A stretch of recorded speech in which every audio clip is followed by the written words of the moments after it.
Bismillahirrohmanirrohim. Assalamualaikum warahmatullahi wabarakatuh.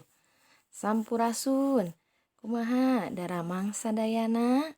Alhamdulillah. Hatur nuhun pami daramang mah. Alhamdulillah dinten ayeuna urang tiasa patepang deui dina pangajaran basa Sunda. Insya Allah dinten ieu hidep baris diajar ngeunaan ragam basa hormat. Sateu acan hidep diajar materi ragam basa hormat dina pangajaran minggon kamari hidep kantos nguping nu namina ragam basa hormat waktos Bu Nenden nerangkeun materi ngeunaan kalimah pagawean jeung kalimah barang.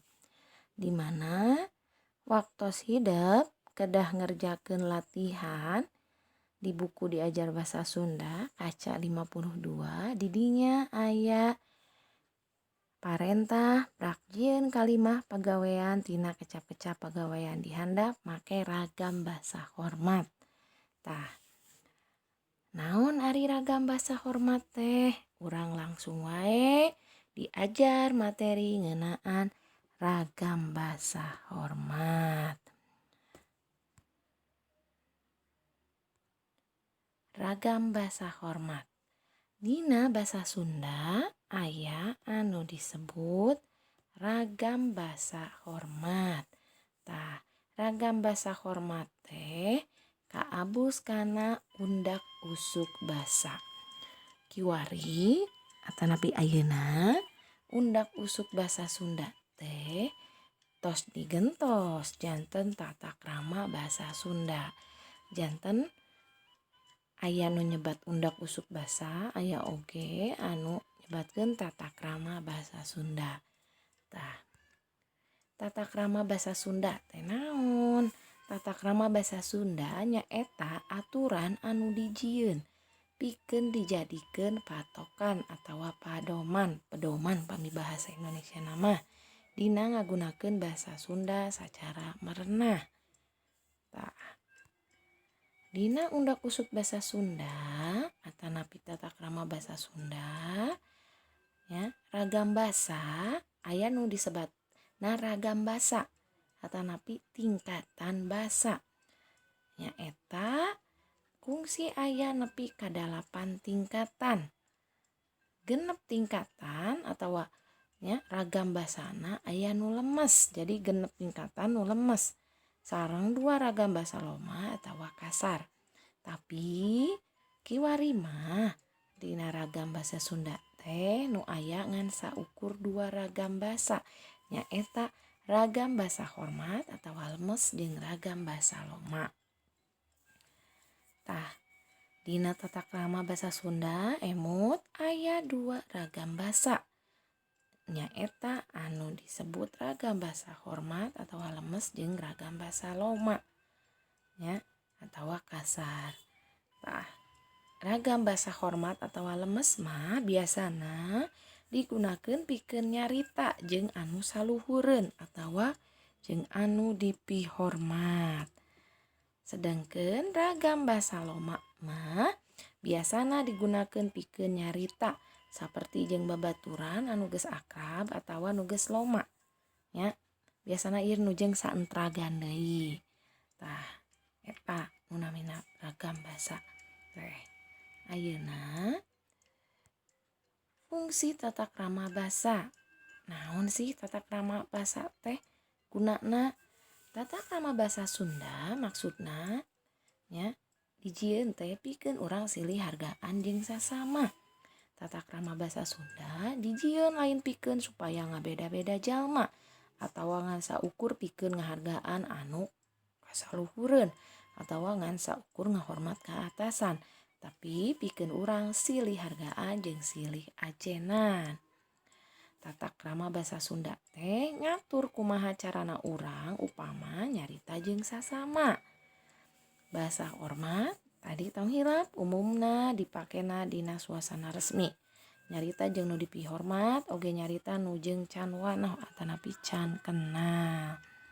Tah sedengkeun basa loma mah umumna dipake dina suasana loma sasana nu akrab atawa jeung batur nyarita nu geus loma akrab. Tah ayeuna hideep emut tadi anu disebat ragam basa hormat sareng ragam basa lemes atanapi hormat sareng ragam basa loma. Ayeuna urang diajar ngeunaan ragam basa hormat. Ragam basa hormat teh nya anu disebutna ragam basa lemes pisan atawa luhur. Tah di dieu teh ragam basa hormat teh aya sababaraha hiji. Aya genep teh anu tadi Kubunenden tos disaurkeun di awal. Dina ragam basa teh ragam basa hormat aya genep tingkatan. Kahiji ragam basa lemes pisan atanapi luhur. Jenis bahasa ini biasanya digunakan pada orang dengan jabatan tinggi atau bangsawan ya. Sawioslah ke bahasa Indonesia meh ngatos. Nu kadua ragam basa lemes keur batur. Jenis bahasa ini digunakan pada orang yang dihormati, biasanya yang usianya lebih tua. Yang ketiga ragam basa lemes keur pribadi atau lemes sedang ya, merupakan kosakata halus yang khusus digunakan untuk diri sendiri. Nu kaopat ragam basa lemes kagok atanapi panengah. Jenis bahasa ini yang digunakan untuk teks-teks semacam surat kabar dan lain-lain. Nu kalima ragam basa lemes kampung atanapi dusun, merupakan ragam bahasa yang dikenal halus dalam beberapa komunitas lokal Sunda. Bisa jadi terdapat keragaman di beberapa wilayah pengguna bahasa Sunda yang berlainan, namun biasanya tidak digunakan dalam situasi resmi. Contohna urang Ciamis mah nyebatkeun beuteung perut teh lambut, pami urang mah nya patuangan weh sanes lambut. Di Ciamis mah nyebatkeunna lambut sapertos kitu. Nu terakhir ragam bahasa hormatna nyaeta ragam basa lemes budak. Budak namina oge nya anak-anak, merupakan bahasa halus yang digunakan untuk berkomunikasi dengan anak-anak. Tah eta genep tingkatan ragam basa hormat teh ya. Nu tadi tos disebatkeun di awal. Ayeuna ragam basa hormat tadi terus disebatkeun dina praktek nama prak-prakan nama ngan aya 2 ragam basa hormat atau lemes nyaeta kahiji basa lemes pikeun diri sorangan. Jadi pami hideep make bahasa hormat ieu pikeun diri sorangan benten beda. Beda waktu hideep nganggo basa lemes ieu pikeun batur. Naon basa lemes pikeun diri sorangan teh contona simkuring bade wangsuh ka Bandung dinten enjing. Jadi sanes simkuring bade uih, simkuring bade mulih, tapi simkuring bade wangsul. Pamika diri sorangan mah diri sendiri mah ngangge wangsul. Tah ayeuna nu kadua ragam basa hormat nya atau lemes pikeun batur. Biasa nu saluhureun anu pika hormat nya. Contona pun lanceuk bade mulih ka Bandung enjing. Tuh benten nya. Pami ka saluhureun mah pikeun batur ka saluhureun mah ngangge mulih. Ya, eta bentenna.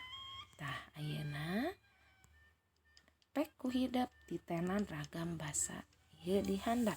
Di dieu aya kirang langkung 15 nya kecap anu nunjukkeun ragam basa akrab atawa loma. Terus basa hormat nya ragam basa hormat keur sorangan, aya oge ragam basa hormat keur batur saluhureun. Nu kahiji kasarna balik, hormat keur soranganna wangsul, hormat keur baturna mulih nya sapertos dina conto. Nu kadua bawa kasarna lomana hormat keur sorangan bantun, hormat keur ka batur candak. Sareng saterasna dugikeun ka kecap nu terakhir kasarna sare, hormat keur soranganna mondok, hormat keur saluhureunana keur batur nyaeta kulem. Hideep tiasa nitenan nya kirang langkung 15 kecap ieu di handap. anu nunjukkeun ragam basa. Ayeuna di dieu titenan contoh make ragam basa hormat di handap. Anu kahiji dahar kasarna keur diri sorangan neda keur saluhureun ragam basa hormatna tuang. Contona pami dahar dang urang dahar heula yuk di imah urang tah. Eta mah hidep nyebutkeun kalimat ieu ka babaturan nu geus loma geus akrab pisan biasana saentragan. Pami keur diri sorangan kecap na ngangge neda kalimahna din abdi bade neda heula nya ke antosan sakedap tah neda tah. Teras nu terakhir kanggo saluhureun Mang Udin nuju tuang di saung. Eta contoh anu kahiji. Contoh anu saterasna nomor 2. Nah, kecapna nu loma nu kasarna poho. Kanggo diri sorangan hilap. Kanggo nu ragam basa hormat keur saluhureunana lali. Contona dina kalimah uing mah poho deui euy lamun teu ningali jalmana mah tah. Ieu mah lamun hidep ngobrol sareng anu saentragan. Anu kadua kanggo diri sorangan insyaallah abi mah moal hilap deui dugi ka iraha wae oge. Tah eta. Anu katilu contona anu saluhureun pun aki ayeuna mah sering lali upami nyimpen barang teh maklum tos sepuh nya janten. Eta contoh-contoh ragam basa. Tah hidep tong dugikeun ka tibalik pami hidep nya ngajak nyarios kanu saluhureun bade saha wae atanapi nu teu acan kenal teu acan akrab omat hidep ngangge ragam basa hormat kanggo saluhureun nya kanggo kabatur. Tah tapi upami hidep ngobrol sareng rerencangan anu saentragan komodi nu tos loma nu tos akrab mangga hidep nganggo tiasa basa loma nya janten. Hidep teu dah tiasa nempatkeun iraha nya nganggo basa hormat iraha nganggo basa loma. Tah tapi ku ayana tata krama basa ieu hidep tong janten sieun nyarios basa Sunda nya sawios lepat ngawitan mah danamina oge diajar. Tah pami hidep teu biasa nyarios basa Sunda mah nya sesah nya kumaha hidep bade terang ieu lepatna ieu henteuna nya. Tapi ku hidep tos diajar ngeunaan ragam basa hormat ieu hidep janten terang. Oh pami dina basa Sunda urang pami nyarios ka batur kedah kumaha nyarios ka rerencangan kedah kumaha emut. Ayana tata krama basa Sunda atanapi tujuan tina undak usuk basa Sunda teh kanggo silih ajenan silih hormatan nya. Teras emut basa Sunda teh mangrupakeun salah sahiji basa indung urang anu perlu dimumule dilestarikeun karena naon nya karena ngarupakeun identitas hirup urang nyaeta suku Sunda nya. Anu sanes suku Sunda oge wios nya tiasa basa Sunda oge atuh untung pisan nya janten tiasa deui bahasa daerah. Tah kade tong hilapnya sapertos kitu. Nu tadi terus disebatkeun ku Bu Nenden. Teras nya sanes tina kecapna wae anu kedah lemes atanapi loma tapi cara nyariosna oge nya. Dah emut sopan santun di tatar Sunda mah di urang mah henteu dinilai tina kecap anu diucapkeun tapi ditambah oge jeung intonasi nya atawa lentong jeung gerak tubuh. Contoh nyariosna teh lemes tapi lentongna teugeg nadana ketus nya kumaha damang tah teu tiasa kitu tapi kan kumaha daramang tah pami teugeg eta kalebetna teu sopan. Janten kedah diimbangan pami nganggo tata krama basa kedah oge nya intonasina lentongna sae terasna kedah rengkuh gitu. Ayeuna mangga di dieu aya 10 soal anu kedah ku hidup kerjakeun ngeunaan materi tata krama basa Sunda nyaeta nganggo ragam basa hormat. Di dia aya 10 soal isian ku hidup titik-titik dina kalimah. Di handap ieu ku kecap nu nunjukkeun tata krama basa nu merenah. Nomor hiji nepangkeun titik-titik abdi rakean pami titik-titik bapa saha tah. Ya, pami kanggo diri sendiri mangangge naon, kanggo nu saluhureun saha. Nomor 2 dugi nomor 10 oge gitu. Tah si soal latihan ieu ku hidap kedah diserat dina buku catatan bahasa Sunda. Ya, serat. Mangga kedah diseratna sareng soalna wajib. Pami jawabanna hungkul bingung. Ieu teh jawabanna tinu naon? Ya, soalna teu aya. Tah, janten kedah diserat sareng soalna. Jawabanana tiasa langsung dina soalna atanapi di handapeunana. Latihan ieu teu kedah dikintunkeun tapi saatos hidep ngerjakeun latihan ieu urang tiasa patepang langsung dina Zoom meeting. Panginten sakitu wae anu tiasa didugikeun ku Bu Nenden ngeunaan materi ragam basa hormat. Tong hilap urang teh urang Sunda nya anu sanes suku Sunda oge seler Sunda oge sawios. Wayahna lantaran urang hirup di Jawa Barat, urang diajar bahasa Sunda.